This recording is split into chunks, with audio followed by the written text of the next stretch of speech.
Hello! Magandang umaga, magandang tanghali, magandang hapon, magandang gabi, online world. Nandito na naman tayo sa bagong episode ng Teach Share. Ako si Sir Ronald Nesperos, isang guro sa public school. So bago natin umpisahan ang ating episode ngayon, nais ko munang pasalamatan ang mga tao sa likod ng programang ito. Pinapasalamatan ko ang ating CEO, si Ma'am Evelyn Banico, CEO ng Studio 88, at syempre pinapasalamatan ko rin si Sir Prince na siyang president ng Studio 88. And of course, maraming salamat sa aming napakasipag na direktor, si Direk Ems. And huwag niyo po palang kakalimutang i-like and follow ang Studio 88 and panoorin ang mga video na ina-upload namin linggo-linggo dito sa online ng Studio 88. Yan. So, ngayon, mayroon tayong bagong kakapanayamin dito sa aking segment, Teach Share.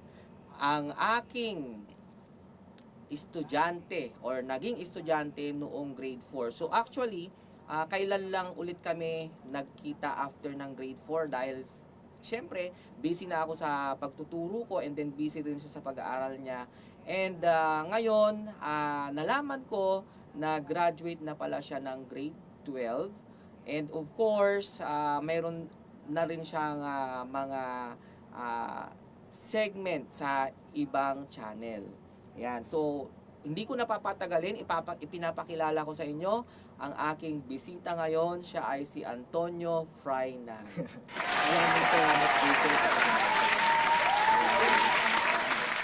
So, maraming salamat Antonio at pinaunlakan mo ang aming paanyaya dito sa Studio 88. Yan. So, uulitin ko, si Antonio ay dati kong estudyante noon. Yan. So, ngayon, isang karangalan na ma-interview kita dito. At kung ano na ang mga naging ganap ng iyong buhay. Sa ilang taon na ba yun? Tagal-tagal na rin, sir. 2014. Isipin mo, ilang taon na. 2014. Natandaan mo ba? 2014 ba yung nung Sir, naging grade 4 ka? 2014, alalang-alala ko. Ikaw yung pinaka-favorite science teacher. Wow! Favorite talaga. Favorite, sir, syempre. Yeah. Hindi kita makakalimutan. Ayan. So, noong grade 4 si Antonio, naalala ko rin siya na kapag tinatawag ko siyang mag-recite, nagre-recite talaga. At pag may mga activities ang school, very participative siya. Kasi naman talagang napaka-supportive ng kanyang mother. Ayan, batiin mo ang iyong mother. Ay, ma, andito ako ngayon. Sana ano nga yun? Nalimutan ko na. Nalimutan ko na sasabihin ko. Sige, batiin mo na lang ang iyong mother. Hello, ma. Sana masaya ka lagi sa niluluto ko sa bahay. Yun yung dapat kong sasabihin. Nalimutan ko lang. Ayan, mahilig palang magluto si mother. Ano ulit pangalan ng mama mo? Si Mama Marilyn. Marilyn. Ayan. So, parent ko siya. Active parent ko siya noong siya ay nung grade 4 si Antonio. Ayan. So, Antonio, syempre, ang ano natin dito ay teach share. So, gusto ko lang malaman kung ano yung mga hindi magagandang or hindi mga karanasan mo nung ikaw ay nag-aaral na hindi maganda. Siyempre, sir, sa totoo lang, hindi na mawawala yung bullying. Simula nung grade 1 hanggang grade 6, ininda ko yun. May mga pagkakataon naman na yun nga, nauuwi sa pagdadala ng magulang, sakitan. Pero napansin ko naman na parte lang yun ng buhay para sa akin. Hindi ko naman kailangan na dibdibin yung mga ginawa nila sa akin kasi nga, syempre, character development ko sila. Parte sila nun. Ang galing. Ibig sabihin, nakatulong sa iyong development or character development yung mga pambubuli nila. Kaya lang, isang paalala, hindi po lahat ay kagaya ni Antonio na nakaka-cope up sa mga bullying incident na ganon. Marami po mga kaso na hindi nila nakakayanan yung pambubuli. So, anong ma-advise mo sa mga nambubuli? Ang advice ko lang sa kanila ay, well, yun nga, makonsensya sila. Siyempre, makukonsensya naman sila kung yun, sa haba ng panahon. Tsaka, siguro mag-catch up para, ayun, humingi ng tawad, siyempre. Importante yun, humingi ng tawad. Mag-build kayo ng relasyon ng iyong binuli para malimutan nyo na yung inyong mga nangyari na nakaraan. Yes. Kasi minsan yung mga nambubuli, baka nabuli din sila. Kaya lang, lagi nating iisipin na ang isang mali ay hindi masusolusyonan ng isa na namang mali. Tama. The cycle ends with us. Yes. Yan. Napakagaling mo talaga, Antonio. Yan. So, natapos na tayo doon sa hindi magandang karanasan mo nung ikaw ay nag-aaral. Siyempre, kung may hindi maganda, mas marami naman talaga yung magaganda. Tama? Tama. Yan. So, ikwento mo naman yung mga magagandang karanasan mo nung ikaw ay nag-aaral ng elementary, high school, junior high school, and senior high school. Well, simula nung elementary, ini-encourage ako ng mga magulang ko at syempre mga teacher ko kayo na yun nga, mag-perform sa stage. Kaya doon ako napakasaya ko lagi sa stage kapag nagpe-perform, kumakanta. Yun, tuwang-tuwa ako noon habang kumakanta ako, sumasabay yung mga tao sa akin, tsaka nagtitilian sila habang kumakanta ako, magsisigawan, "Go Tonyo," yun. Tuwan-tuwa ako doon. Yun yung pinaka hindi ko malilimutan na mga moments sa buhay ko. Yung encouragement nila sa akin, sa aking mga talento na binigay ng Panginoon. Wow, so talagang may encouragement yung mga tao nakapalibot sa'yo. So actually, Antonio, after nung grade 4 ka, nakita ulit kita noong fiesta sa barangay natin noong February. At kumanta ka sa stage, di ba? Naalala mo yon? May video ako sa'yo noon sa TikTok, hindi ko pa naipapakita sa'yo. So ibig sabihin talagang na-develop na ang iyong personality sa pagharap sa maraming tao. Oo nga po eh. Ang laki rin ng impact sa akin ng ganun na dati pa lang hinulman ako para sa performing arts, sa ganun. Kaya ayun, sobrang thankful ko sa inyong mga teacher ko, pati sa mga magulang ko. Yes. So syempre lahat naman ng mga teacher, 'di ba? May mga naibabahagi sa inyong mga estudyante. Yan. So sabi nga nila para ma-develop ang isang tao, dadaan sa 200 or more teachers. Yan, nabasa ko 'yon. Yan. So paano mo na-manage, Antonio? Kasi balita ko, 'di ba, sa mga hindi nakakaalam, nung siya ay elementary, ay consistent na honor student siya. So, tandang-tanda ko may honor siya sa section ko. Hindi ko na nga lang maalala kung ano yung honor mo nung grade 4 ka. Nalimutan ko Nalimutan po. na rin. Sa sobrang Tagal na dami rin. na, di ba? Oo nga So, po 17 years na kasi akong nagtuturo. So, ang dami ko na rin mga naturo ang mga estudyante na kagaya ni Antonio na successful na sa kanyang pag-aaral. Yan. So, kakagraduate lang niya ng grade 12 nitong, kailan kayo graduate? This July lang po. Okay, this July. So, Antonio, ang tanong ko sa'yo, paano mo na ma-manage yung pagiging isang consistent na honor student sa kabila ng ang daming mga tukso sa paligid? Nandyan yung barkada, nandyan yung social media, nandyan yung mga impluensya ng iba't ibang grupo sa komunidad. Oo nga po eh. Sabi nga rin po ni nanay na pumili ka ng kaibigan mo dahil ang kaibigan mo ang magde-define kung sino ka. Ngayon, ang laki rin ng factor sa academic success ko ang mga napili kong kaibigan all throughout senior high school. Kaya, ayun, kahit pa paano na nakapagtapos ako ng may karangalan. Saka, syempre, yun, time management. Kailangan mong ma-manage ng Yes. maayos ang oras mo. Kailangan may time allotment ka sa mga subjects na mahihina ka, sa mga subjects na nag-excel ka, tsaka yung mga group works mo. Kailangan mong i-cram up yun. Tsaka yung mga organizations mo din, kailangan mo ring bigyan ng time. Ayan. So, sumasali ka talaga sa mga organizations din. Opo. So, ibig sabihin talagang naisasabuhay mo yung obligasyon mo bilang isang estudyante or isang anong tawag doon, responsableng mag-aaral. Yan. Responsableng mag-aaral talaga. So tama yung sinabi ni Antonio kanina na piliin natin yung magiging kaibigan natin. Tama, tama. Ayan. Kasi kung sino ka, sabi nga nila, birds of the same feather flocks together. Ibig sabihin, kung kanino ka sumasama, nagiging ganun ka. Kasi kung sasama ka sa hindi maganda ang ginagawa, sa una, maganda pa yung ginagawa mo. Pero pag lagi mo na silang kasama, magagaya ka na sa kanila. Tama, tama. Ayan. So, ano naman yung mga maipapayo mo, Antonio, sa mga mag-aaral? It's either elementary, high school, or mga magka-college na. Kasi ikaw, mag-first year college ka na, di ba? Opo, opo. Well, ang payo ko lang naman sa ating mga mag-aaral, isa lang, makinig, makinig, makinig. Makinig sa nakakatanda. Yun lang yung pinaka-importanting kailangan mong pakinggan. Dahil sa kanila, ang words nila, it comes from experience, knowledge, wisdom. Yun lang. Ayan. Yun lang, yun lang, yun lang. Yun lang yung isinapuso ko dahil yun yung galing sa nanay at tatay ko.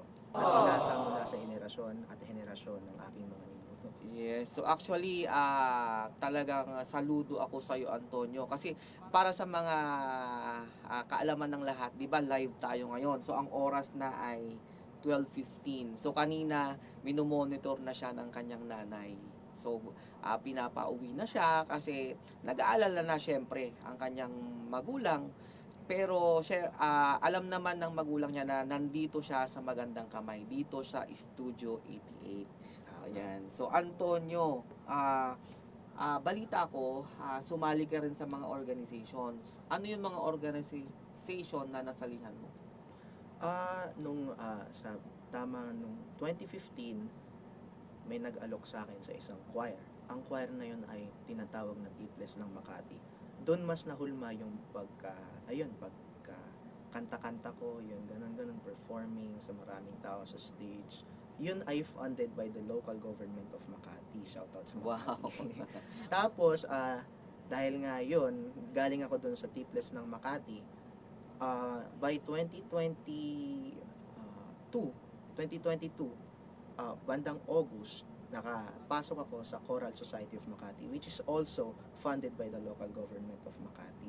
Ang dami kong nakilalang tao doon sa Choral Society of Makati. Ang daming opportunity na dumating sa akin. Ang laki, ang ganda. Grabe. Ayan. So, dahil sa mga organisasyong na nasalihan mo, may mga natutunan ka ba dito? Sa totoo lang, doon sa Choral Society of Makati, ang natutunan ko doon, may natutunan akong skills. Yung pangalawa, yung dati ko nang ginagawa ang pagkanta. At ang pangalawa, ang pinakabago kong skill, ang mag-acting. Through Choral Society of Makati, may nakilala akong isang producer na nag-enhance ng aking skills sa acting. Pinasok niya ako sa napakaraming projects niya. Sinama niya ako. At yun, nahulma ako sa industriya na yun. At syempre, napaka-grateful ko sa kanya. Isa siyang barangay captain from Dasmariñas Village. Maraming salamat, Kapitana, sa iyong pagkukup sa akin. At yun, natuto ako mag-acting. Tsaka, yun, sumali ako kumanta dahil kasama nga ako sa cast ng Barangay Mirandas sa Net25. Ayan, napanood ko yun at ang galing-galing mo. At sir, ako rin ang kumanta ng official soundtrack ng Barangay Mirandas. Congratulations. So at least mayroon ka ng nakikitang pinatunguhan ng mga pagsisacrifice mo ng yung oras na instead na nandun ka sa tropa, nandun ka sa barkada, ginugugol mo ang oras mo sa mga ganyang mga activities. Yun nga ang kagandahan sa mga pagsali sa mga organizations kasi marami kang makikilala na tutulong sa'yo para ma-develop ang iyong pagkatao. Maraming tutulong para maabot natin yung mga gusto natin sa buhay. Tama ba? Tama, sir. Yan. So, Antonio, siyempre, hindi lang naman nakafocus sa pag-aaral ang ating buhay, tama? Kailangan din nating maglibang. Tama, tama. Naniniwala ka ba doon? Kailangan May oras natin ka pa yun. bang maglibang dahil parang ang dami yung ginagawa sa school lalo na nung grade 11 and 12. Balita ko sobrang busy kayo noon, tama? Tama naman, sir. Pero, syempre, there is always time for fun. Kailangan natin ng leisure activities para tumakbong dugo natin, syempre. Kaya, isa sa mga pinagkakabalahan ko nun ay, yun, pagluluto, tsaka ang aking pag-travel, especially pagmamotor, grabe. Love na love ko yung pagmamotor na yun. Kada piga ako ng silinyador, nasa ibang mundo ako. Yan, so parehas pala kayo ng mother mo na mahilig magluto. Tama. Yan. So ako naman, mahilig din ako mag-travel. Mahilig din ako magluto, kaya lang minsan, di ba, ang hirap magluto, ang daming preparation. Grabe, sakit sa kamay. Kailangan fashion mo talaga yung Tama. passion mo talaga. Fashion ba o passion? Passion. Passion mo talaga yung pagluluto. Kasi kung hindi mo passion ang pagluluto, ay baka hindi ka makaluto ng masarap. Kaya nga dati nung nagsisimula pa lang ako, hindi ko masyadong passion. Kaya kapag kumakain yung magulang ko ng pagkain, kasi mangot din kasi hindi ko nga passion. Pero syempre ngayon, tulad nung nakaraan, nagluto ako ng chicken curry. Pinamigay ni mama sa kapitbahay sa sobrang sarap. Ay, Mars, tikman mo tong niluto ng anak ko. Grabe, proud na proud. Wala nang natira sa akin kinabukasan. Dapat pala pinabayin mo rin ako. Kaya nga, sir, sayang. Ayan. Anyway, ano pa ba yung mga gusto mong i-share sa mga nag-struggle sa pag-aaral? Kasi alam ko, isa yan sa parang ang ibang mga kasi parang feeling nila burden para sa kanila yung pumasok sa paaralan. Ano yung maipapayo mo sa kanila? Ako, iniisip ko lang pagising ko ng umaga bago pumasok ng eskwelahan. Kailangan kong tumulong sa pamilya ko para man lang makabawi ako sa kanila sa mga ambag nila sa buhay ko. Yung simpleng agahan ko, alam kong pinaghirapan ng magulang ko yun. Kaya naman, bumabawi ako sa paraan ng pag-aaral ng mabuti. Tsaka, isa rin sa motivasyon ko, mabigyan ng sariling bahay ang aking mga magulang, sariling sasakyan. Yun. Kaya, yun ang pinaka-motivasyon ko para sa sarili ko at para din sa mga ating kaibigan dyan na estudyante din. Mag-aral ng mabuti para may mabigay sa magulang. Kasi sila lang naman yung isip ko. Ayan. So, payong kaibigan, tama? Tama. Ayan. So, ang pag-aaral talaga mahirap. Kaya lang, sabi nga nila, walang mahirap sa taong may pangarap. Tama. So, kagaya ko, dumaan din ako sa struggle sa pag-aaral. So, siguro kung hindi ko tsinaga, hindi ako magiging professional na guro. Sa tulong na rin ng mga magulang ko, nakapag-aral ako. At syempre, malaking tulong talaga kapag na-motivate ka ng mga teacher na mag-aral, lalo na yung reading. Yan, doon ako natuto talaga, nagbabasa ako ng nagbabasa. Ayan, ang dami kong natutunan doon at doon ko na-manage yung emotion na kahit sobrang bigat ng pinagdadaanan mo, 'di ba? Dumadaan tayo sa mga pagsubok. Dahil sa mga binabasa natin, doon tayo humuhugot ng lakas para labanan ang mga pagsubok na ating pinagdadaanan. So actually talagang yan ang lagi kong sinasabi sa mga estudyante ko, kahit grade 5 pa lang sila, pinapayuhan ko na sila kasi hindi biro ang stress ngayon. Kahit grade 5 pa lang nai-stress na, tama? Lalong-lalo sa panahon ngayon, nandyan yung mga pressure ng social media, pressure ng barkada, at ano pa, ang dami. Mga nakakasagabal at tumututol or pumipigil sa pag-asenso or pag-grow ng mga estudyante. Nandyan din yung drugs, di ba? Tama. Anong maipapayo mo doon sa mga estudyante? Hindi naman lahat, siguro maliit na porsyento yung nalululong sa droga. Ano yung maipapayo mo? Ano kaya yung paraan para makaiwas sila dito? Ang may papayo ko lang sa kanila, tulad nga ng sinabi ko kanina, pumili ako ng magagandang uri ng kaibigan, magandang friend group. Kaya kung meron ka mga tropa na pinipilit ka o mga nagaganon nga, mabuti pang lumayo ka na para ma-preserve mo yung kinabukasan mo. Yes, kasi bilang isang guro, malungkot sa aming part na makita namin yung mga estudyante namin na hindi nakatapos ng pag-aaral dahil sa mga ganong klaseng bisyo. Siguro it's time now na maging seryoso tayo sa ating mga pag-aaral kasi yung mga magulang natin ibinibigay yung 100% na suporta sa atin para tayo ay makatapos ng pag-aaral, tama ba? Tama. Yan, kaya gusto ko kaya yung teacher isang magandang avenue para maikalat sa mga kabataan, sa mga parent na rin, ma-inform sila kung ano ba dapat yung gagawin nila para ma-motivate nila yung kanilang mga anak na mag-aral ng mabuti. Although wala namang magulang na gustong mapariwara ang kanilang mga anak. Kaya lang may mga sitwasyon kasi talaga na hindi natin control. Pero mami-minimize natin sa pamamagitan ng pakikipag-usap or kagaya ng ginagawa natin, Communication diba? Oo. is key. Yes, communication is the key. Tama. So kahit ako natututo ako sa iyo, Antonio. At gusto ko talaga bilang isang guro 100% yung mga tinuturuan namin ay maging successful. Kung hindi man super successful, at least meron silang narating kahit papano. Yan, tama? Tama. Ano pa ba? May maidadagdag ka pa na mga payo sa mga mag-aaral? Kasi meron pa tayong oras. Ano pa ba mga ipapayo ko sa inyo? Kumuha kayo ng isang hobby, isang interest na maglalayo sa inyo sa mga masasamang ehemplo. Tulad, ako,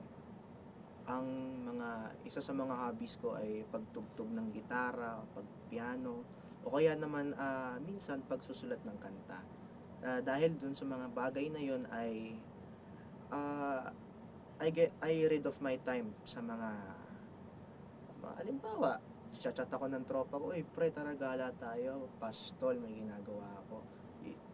Imbes na kung ano-ano yung ginagawa mo, put your effort into something, into art, or into something na may maibabalik sa'yo. Yan. Ayun. So, kailangan magkaroon ka ng isang pinagkakaabalahan. Yan, hobby. So, pwede ring mag-gym ka, tama? Tama. Nag-gym rin tayo, mga kaibigan, pero hindi muna sa ngayon. Oo, kasi pag mga bata pa, huwag munang mag-gym. Yung mga right age, ano ba yung, may idea ka ba kung ano yung tamang age para mag-start mag-gym? Meron akong tito na coach na ang sabi sa akin, 13, 16, mga ganun na edad, pwede na sila mag-gym, pwede na yung mga kabataan. Pero mild lang, yung magagaan lang. Oo, basta kakayanin nila yung weights, hindi sila mai-injury, tsaka ang importante, meron ding mga masasamang ehemplo sa gym, yung mga, alam nyo na, yun, lalayuan lang yun. Kasi kahit saan may mga bad influence, di ba? Kahit saan ka mapunta, kailangan alam lang natin, di ba? Lagi mong sinasabi, tumakbo ka. Umalis ka. So, hindi kaduwagan ang pag-iwas sa mga ganong klase ng mga kaibigan. Di ba? Tama. Kung alam mong hindi maganda yung naidudulot ng kaibigan na to, umalis ka na. Lumayo ka na. Humiwalay ka na. Kasi at the end of the day, hindi ka nila matutulungan at sarili mo ang tutulong sa'yo. Tama. At yung mga magulang natin talaga, doon ako naaawa kapag alam ko ng isang mag-aaral ay hindi niya siniseryoso yung kanyang pag-aaral. Meron pa nga dati, yung akala ng kanyang magulang, pumapasok siya pero sa computer siya pumapasok. Naku, yun. Yan, so napakasakit sa puso, sa part ng magulang na ito. Siguro mayroon ka rin kilalang mga ganon. Marami, sir. Napakarami at hindi ko sila papangalanan. Yes, so Sana sa pamamagitan ng programang ito ay makatulong kami para ma-motivate yung mga mag-aaral na mag-aral ng mabuti. Kahit elementary ka man, high school ka man, or college. Kasi sa college, marami ding tukso dyan. Lalo na sa'yo. Tama. Magkaka- Napakaraming tukso sa college. First year college ka na. Opo. Ang daming nagsasabi sa akin, ang daming nag-warning sa akin, Tonyo, lumayo ka sa ganito, lumayo ka sa ganito. At syempre, tulad ng sinabi ko kanina, makikinig tayo. Yes, so lagi tayong makikinig. The key is makikinig. Makikinig sa mga taong may karapatang magsabi sa atin nito. Tama, At hindi naman nila sasabihin ito kung alam nilang ito ay hindi, kung alam nilang ito ay hindi makakatulong sa iyo sa iyong pag-unlad bilang isang tao, bilang isang mag-aaral. Tama. Yan. So, marami pa sana tayong pag-uusapan, kaya lang medyo yung oras natin ay paubos na. Baka may gusto kang mga i-shout out or batiin. Binabati ko nga pala, syempre, tulad ng mga sinasabi ko kanina, lagi ko silang minimension ang aking mga magulang, si nanay at tatay. At pati ang aking lolo, ang aking lolo Nardo, ang aking lolo Tony, kung saan galing yung pangalan ko. Tsaka ang aking lola na nasa heaven at tsaka si lola Nita na nasa Abu Dhabi. Ayan. So, maraming salamat po sa mga patuloy na sumusubaybay dito sa aking segment dito sa Studio 88, Teach Share with Teacher Ronald. So alam ko marami ng mga nanunood sa akin, yung iba mga estudyante, yung mga ibang mga teacher, yung iba iba't ibang mga profesyon. So maraming salamat po sa pagsuporta sa amin dito. Huwag po nating kakalimutang i-follow and i-like ang Facebook page ng Studio 88. Marami po kaming mga segment dito na kakapulutan ng aral. Alam ko na ang Studio 88 ay isang instrumento para magkaroon tayo ng mga aral na maibabahagi sa buong Pilipinas at sa buong mundo. Yan. So, shout out nga po pala sa mga teachers ng Guadalupe Viejo Elementary School. So, binabati ko po kayong lahat. Magi-start ang Brigada Eskwela sa Lunes. Yan, iniimbitahan ko po lahat ng mga stakeholder ng Guadalupe Viejo Elementary School na makidalo sa Brigada Eskwela. Ang ating kick-off program sa school natin ay sa Martes, 7 a.m. Then mayroon ding pong kick-off program ang Division Office ng Makati sa Lunes. Ayan. So abangan nyo po ang isang buong linggong Brigada Eskwela. Invited po ang lahat para ayusin ang ating eskwelahan at ihanda ito para sa kaligtasan ng ating mga mag-aaral. Buong Pilipinas po ang Brigada Eskwela from August 14 to hanggang Sabado, anong date yun? 19, tama? Yan, August 14 to August 19, Brigada Eskwela, tara na't magbrigada na. Ayan, so abangan nyo ang susunod na episode ng Teacher. Marami na naman tayong tatalakayin dito. At again, thank you very much sa panunood ng mga programa sa Studio 88.